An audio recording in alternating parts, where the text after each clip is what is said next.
Whenever I get a new old vintage sewing machine, this is what I use most of the times. My preferred is alcohol 99%.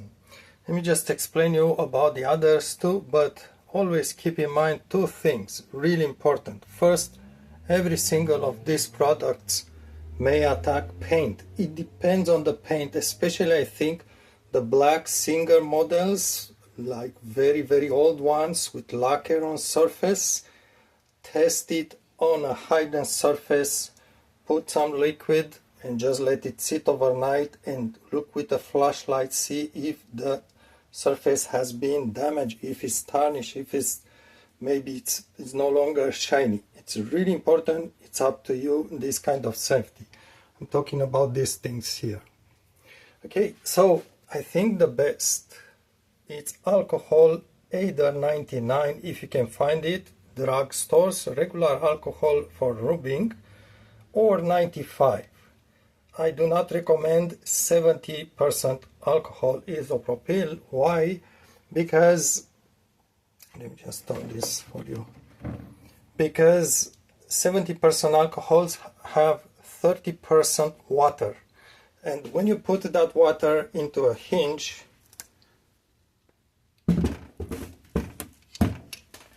when you put water into a hinge, the alcohol will evaporate and you will have water staying inside the hinge.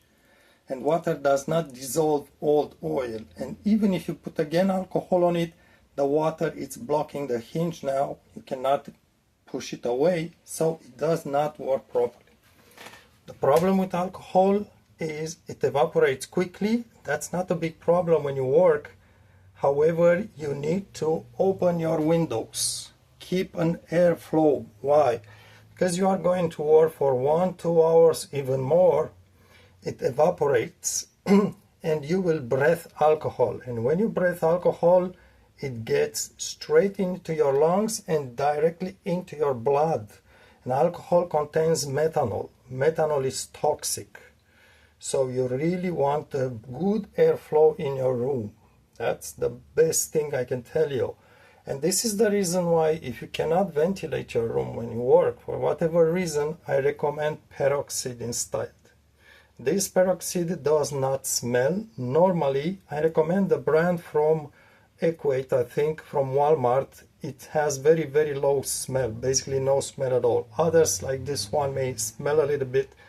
Peroxide, it's quite corrosive. So for all these three things, even more so for the lacquer paint thinner, I do recommend thick chemical gloves, not those blue ones for fancy, just small work. Sorry, let's just wait for the bees to pass. So thick leather chemical gloves, you find this in any hardware store, not in the small thin ones. Peroxide, again, all this alcohol will get into your skin very fast, and it's the same way it gets into your blood. This one is corrosive. If you use it, or if you have it on your skin for 15 minutes or so, your skin will get white. So be careful, also gets absorbed in skin. And this one, I don't need to point it out, it's corrosive. You really need. It's the second one passing by. Yes, they are awful. This one, obviously, you need to protect by all means your skin. Also, careful if it's splashing your eyes, just rinse your eye right away. So, peroxide, it does clean the grease. It's a degreaser actually. It's not that strong. Perhaps it's not as strong as alcohol, but it does degrease. But again, you need to do a test on a hidden surface. Let it sit overnight. Make sure it doesn't damage your surface finish. So yes, this is also an option. And then alcohol usually will take care 80% of the time. Even on, you see this, these hinges, how they are black in there. Even if there is a little bit of rust, the alcohol will help a little bit, but it will remove old oil. Now, peroxide, I will say, this is 80% of the time will do the job. This is maybe 60% of the time. Now, if whatever reason Previous owner did use, I don't know what kind of oil, you know. There's 1,000 types of oils, and some are really going to get very stiff and very gunked. This is your friend. Lacquer thinner or paint thinner. And I need to point out, acetone does not really work. It's up to you to try it. I'm just saying I tried. It does not really degrease acetone. Paint thinner, lacquer thinner destroys grease, gunk, everything you want. Obviously, it's caustic, it's corrosive on your hand, it stinks, and perhaps the worst of all, third one, okay, let's go. The worst of all, it does not evaporate. It will take days to evaporate. So the problem with this, it stays in your hinges and you cannot actually oil your hinges. So what I recommend is, if you need to use this thing, again, really a ventilated room, really, because this is bad, and the fumes are really bad for you. So be careful. Only in ventilated room or outdoors, and windy days it's even better. If you use this, use it, and then soak that same hinge. So after you free the hinge, soak it with alcohol. Alcohol will destroy the lacquer thinner, will remove it from there, and will help the hinge dry off. So use alcohol again, 99 or 95. After this one, when this one has done what you need, then soak again with alcohol, let it dry, and it should take away most of the smell, maybe not all of it. So careful.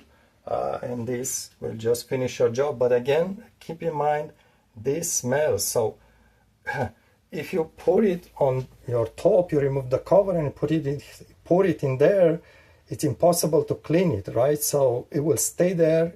You will hate your sewing machine. It's not going to go away, that smell. So just use very, very cautiously, only very locally on the places that you can clean with alcohol afterwards.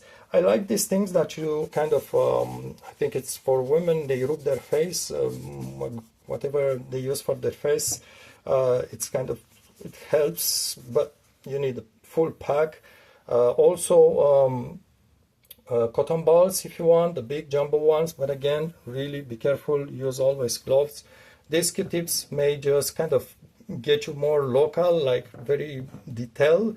And also, when you want to use these products, what I recommend is a dropper. I think we call this eyedropper. Be sure to get a plastic one. It doesn't have to be fancy in any way, not the glass one, because you are going to break it. So a dropper, just a small, we call this in French pipette, works better. If you can get a longer one to access areas, hidden areas, it's even better.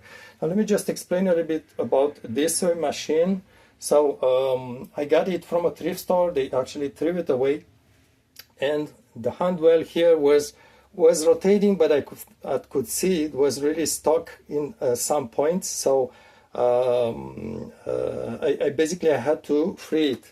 Now, at first, what happened is that I did soak. There are many hinges. Depends on the sewing machine. This is so complicated. There is at least in this area, there's at least 10 hinges, and notice that each hinge has two ends. So you notice there is one end, for you, there is one end here on this hinge, and the second one here. So you need to soak both of them. It's always that way. So there is one end. You need to rotate it to see what part rotates, what not. But there's always two ends in the hinges. So always need to look from various angles all around, and I can tell you my suggestion is do one pass, soak all the hinges that you find, then come back 2 hours later or 1 day later, look again, and you will find new hinges in there. So do at least 2 or 3 passes like this every time you are going to find new hinges. Sometimes there's bad access on some points, so this is one of the things that I suggest trying to remove. Is not always easy because these screws are very slim, very thin. You need a very fine screwdriver, but this will get your access that you don't have otherwise without disassembling things. Also, I can show you this little singer. You cannot remove the top cover like here. So you have these holes. I'm not sure which one is actually for oiling. I think this one, and this one. This one maybe for that pin. You have more holes here, but imagine if someone put the wrong oil 50 years ago onto these holes, and basically you don't have access to that shaft. There's a shaft with 2 brackets in here. You just don't have access to it. So you'll have to pour some, I guess, alcohol through this hole. Actually, you need to kind of try to reach inside. Usually you may try to get a very thin stick and just put a droplet of alcohol, say, and just put it deep inside and try to touch that metal. But again, you notice the access is really bad. And for this reason, when you have a sewing machine like this, which is seized, I don't recommend you take it. I don't recommend, just move on, try to find another one, because you may not be able to unstuck it. This one, I was lucky I could do it. And also, I could tell you that at some point it started to move more freely. Right now it does move fairly freely. It does kind of rotate by itself a little bit, and it's not oiled. I didn't finish cleaning either, but at some point it was getting easier to move, like easier a little bit, but only at one point, in one position. If I would move it more, then it gets a little bit stuck. This means there are hinges that you didn't find yet. So you really need to look around, look here, and always look also at the top. And you will need to put the machine either on the side like this, or sometimes you need to put it like this. Because then you are going to discover new hinges which have 2 ends, and hinges like this, basically the hinge is this way. You can put maybe alcohol from this position, but it's better to put it with the machine in the normal position so the fluid goes down all the way and soaks the hinge. And also this thing, you will notice that some hinges are only visible when you put the machine in certain position. So I'm not sure if you can tell. Let's see. So this hinge here, it even has a lubrication hole. I'm not sure you can tell. It's right at the top, but that hole is visible only in certain angles. So it's some angles it may not be visible. So I'm just giving you general ideas about these machines. Again, look all around. Singers like this one have 2 lubrication hole, which are also going to be 2 cleaning hole, where you try to put alcohol and machine needs to stay on the side. There is 2 bushings here and here for the vertical shaft. Machine needs to be on the side, on its back side, and you need to pour alcohol in there and let it sit and rotate a little bit by hand and let it sit even overnight. So keep this in mind. Also, one last tip. Sometimes you put alcohol on a hinge or on a bracket or something like this.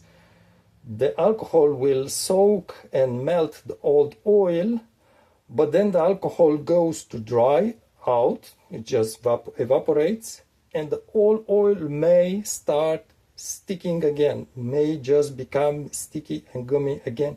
So all this to say that you need to repeat the process until that old oil just gets removed from the actual joint or whatever it is. So it's a process. You need to be patient, and that should help you. And my last tip, and I promise I finish the video with this. One of the things that I never hear on YouTube videos, you see, I give this as a perfect example. It is not just this one. Every single machine has lubrication holes everywhere on the bottom and so on. When those people, owners, would just lubricate here, some may have needles and will lubricate properly and do a clean job, but most of the times it's not the case. They would just pour there. Perhaps it's an older person who doesn't have those skills, and just put oil, and the oil will smear everywhere. And then she takes the machine, she carries, moves it to another place, and then with the same hands full of oil, start saving, spinning. All this to say that, in my opinion, every sewing machine that you will get second hand, it's considered the surface is really dirty with oil. And please don't think that industrial oil is the same as cooking oil. In industrial oil, it's chemicals, and chemicals are not good for you. So all this to say that whenever I get an old machine like this, the first thing I do before trying to lubricate it and clean the hinges and mechanism, I clean everything, all the surface, everything I can see. It doesn't have to be spotless clean, but I just, underneath, I don't care about it. It's just the surfaces that I will touch to move it around. Everything, the well, the hand well, underneath, everywhere, the knobs. Let me give you an idea. These knobs are the dirtiest things with oil. Every single piece here, even the needles, even these brackets, I will remove them and clean them. Just remove this piece here, put it in a small piece like this with some alcohol, put it inside, rub it, and you will see the color, because there is a lot of oil leaking from the rod, the needle rod, the presser foot rod. This area gets really dirty. All this gets soaked in oil. The bobbin case, everything gets soaked in oil. So all the knobs, everything, I give it first a good cleaning, and then I work with the machine. Thanks for watching, and any comments, don't hesitate. This one, Singer 99, the same, not 99, 185, the same as 99, pretty heavy, cast iron body. 301, this is alloy body, it's lighter, straight stitch, all this are straight stitch as well. And this one, I don't remember exactly the number, but it's a not sure about the name. Is that vibrating shuttle perhaps? And it's really smooth. It doesn't have the belt on it. Perhaps you can tell the little movement. Notice the small vibration. Very nice. This one I can hardly lift it from the table. It's a tank. This one is not too bad. I think it's about 15 or so pounds and has a carrying handle. This one I would call it perhaps 18 to 19 to about 20 pounds. It's pretty heavy too.